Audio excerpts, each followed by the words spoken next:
मेरा जीवन अलग है, लेकिन ये प्रसंग मेरे भी बहुत करीब है, तो वो प्रसंग आपको सुनाने जा रहे हैं। भगवान ने अनेक दैत्यों का वध किया, गोपियों के साथ रास विहार किया। उसके बाद गोपियाँ उदास मन से वापस घर आती हैं। तो इधर नारद जी ने देखा कि भगवान प्रेम में इतने खोए हुए हैं और ब्रजवासियों के प्रेम में इतने खोए हुए हैं कि वो अपने उद्देश्य को भूल गए। उद्देश्य क्या था? धरती का भार हल्का करना, उद्देश्य ये था। तो भगवान से नारद जी ने आके कहा कि प्रभु, आपको अब मथुरा चलना है, कंस का वध करना है, मुष्टिक, चाड़ूर, खल तोसल आदि का वध करना है, और आपको आगे की लीला करनी है, वो आप भूल गए हो क्या? आप तो ब्रजवासियों के प्रेम में ऐसे खोए हो कि आपको तो याद ही नहीं है कि आपको ये लीला समेट के अपने धाम भी जाना है। तो भगवान ने कहा, नारद बात तो सही कह रहे हो, तो कंस के पास सूचना होनी चाहिए। तो कह रहे हैं कि प्रभु, कंस को पहले आग लगा के आए हैं। क्या लगा कर आए हैं? कि कंस को बताया कि देवकी का सप्तम बालक नष्ट नहीं हुआ था, वो माया के द्वारा नंद बाबा के घर में जो रोहिणी मैया रह रही है ना, उनके गर्भ में स्थापित कर दिया गया था। तो जो दूसरा लाला खेल रहा है ना नंद बाबा के घर में, वो देवकी का सप्तम बालक है, उसका नाम है बलराम। और कहा कि जो देवकी का अष्टम बालक, बालिका नहीं बालक ही हुआ था, वो रातों रात गोकुल पहुंचा दिया गया था। जो नंद बाबा के आंगन में खेल रहा है ना, वो है देवकी का अष्टम लाल, और वही तुम्हारा है काल। तो कहा कि तो बाबा हमें क्या करना चाहिए? अब नारद को तो दैत्य भी पूछते हैं, देवता भी पूछते हैं, वो कहीं भी जा भी सकते हैं। तो कहा कि ऐसा करो कि अब क्या करूं, मार दो उनको? बोले नहीं नहीं, मारो मत, उनके माता पिता को बंदी बना लो।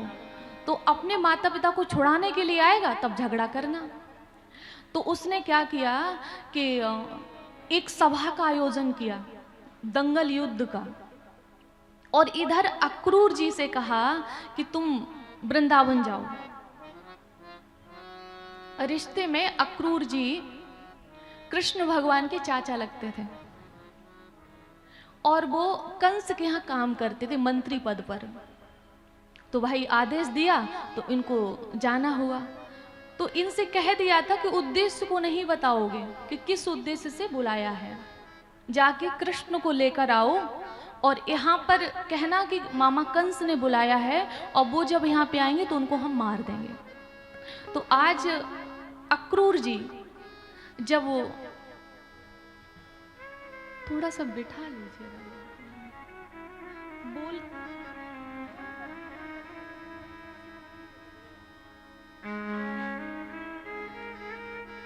सभी प्रसंग में प्रवेश करेंगे। तो आज जो सभी बंधुओं से निवेदन है, कृपया यथास्थान बैठ जाएं। अव्यवस्था महसूस हो रही है आपके खड़े होने से, और जिन माताओं बहनों को जाना है तो धीरे से शांति से निकल जाएं। वैसे तो बहुत अच्छी चर्चा हो रही है, हम सब उस चर्चा को सुने तो आपका जीवन धन्य होगा। जो बंधु खड़े हैं उनसे मेरा निवेदन कि कृपया आकर बैठें और कथा को समुचित रूप से सुनें।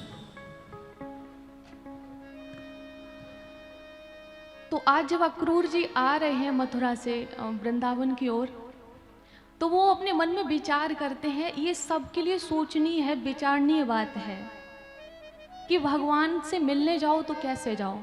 तो कहते हैं कि जीवन में मैंने तो कभी कोई ऐसा पुण्य नहीं किया था, आज ये कौन सा पुण्य उदय हुआ है जो हमें भगवान का दर्शन करने को मिलेगा। वो जानते थे ये भतीजे के रूप में भगवान ही है, वो जानते थे। तो जब जा रहे हैं तो शुभ संकेत हो रहे हैं, कहीं हिरनी का दर्शन हो रहा है तो कहीं मोर का दर्शन हो रहा है, और तो कहीं पर ऐसे शुभ संकेत हो रहे हैं कि उन्हें लग रहा है कि हाँ दर्शन होगा ही होगा।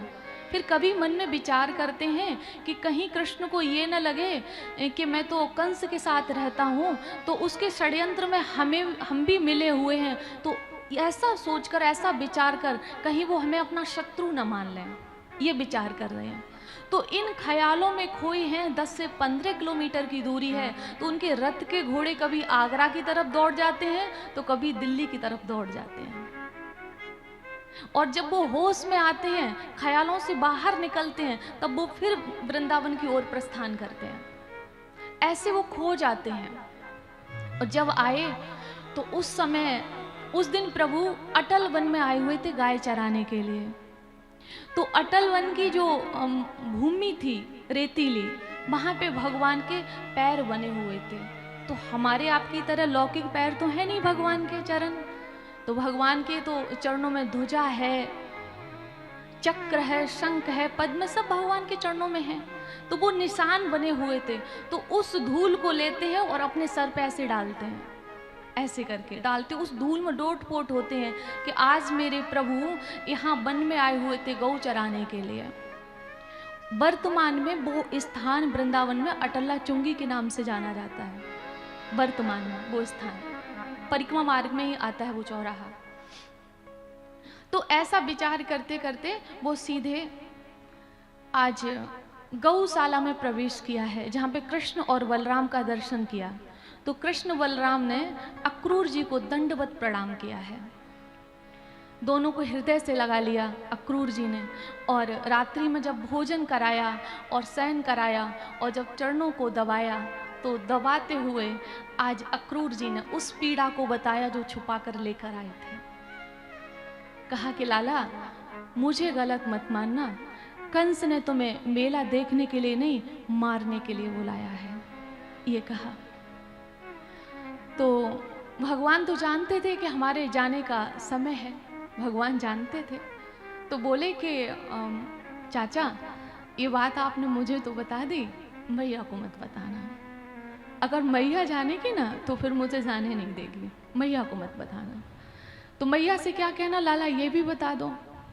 तो कहा कि मैया से बस ये कहना है कि कंस ने मेला देखने के लिए बुलाया है, तो मामा है तो मामा से तो भांजा मिलने जाएगा ही जाएगा, बस ये बहाना कर देना और बताना नहीं। आज ब्रज में मेरा आखिरी दिन है, आज के बाद मैं कभी ब्रज में प्रवेश नहीं करूंगा, भगवान ने ये कहा। सवेरा हुआ तो बड़े खुश होकर कह रहे मैया आज मेला देखने जाएंगे। अब मैया के तो छक्के छूट गए। मैया ने कहा कि लाला, तुम तो कभी तुमने इन 11 वर्षों में नहीं कहा कि मेला देखने जाएंगे या मथुरा जाना है, कभी मैंने तुम्हें अपनी आंखों से ओझल नहीं किया। मैया आज जाएंगे, परसों आ जाएंगे।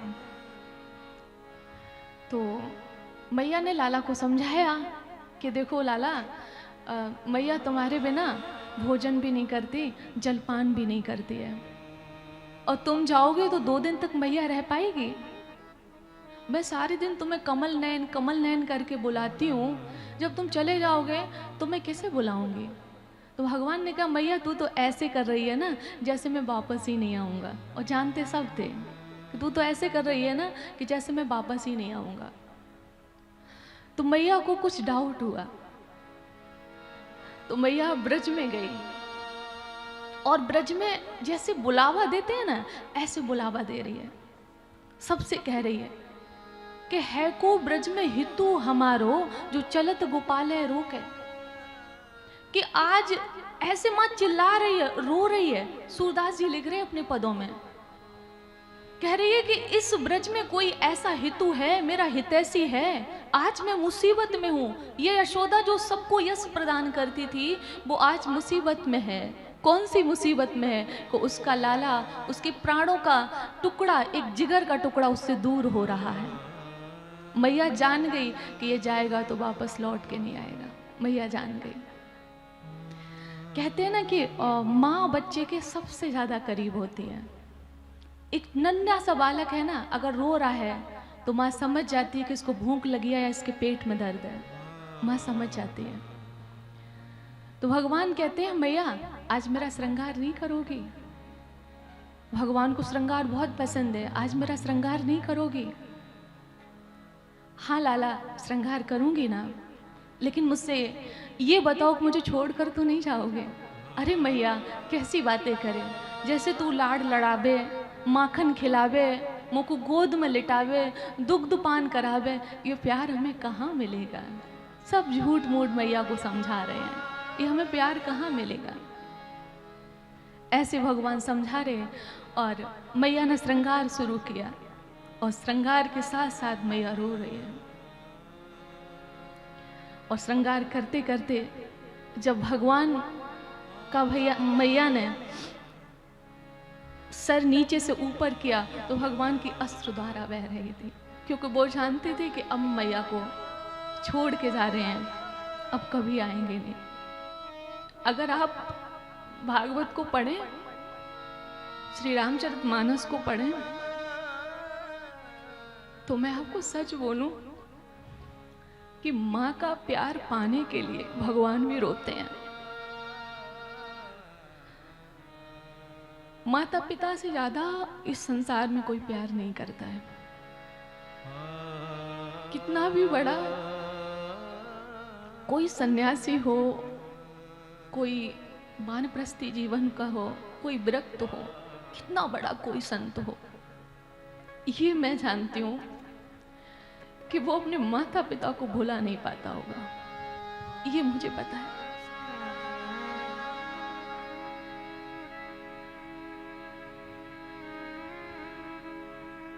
मुझे ये बात कहनी चाहिए कि नहीं मुझे नहीं पता,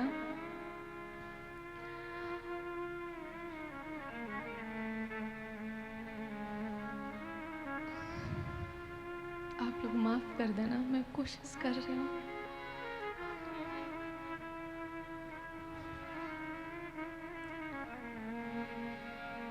मुझे लगता है कि संसार में सब कुछ मिल सकता है, हर रिश्ता हमें मिल सकता है, लेकिन हमें लगता है कि अगर माता पिता नहीं हो तो वो दोबारा नहीं मिलेंगे। हमें ये लगता है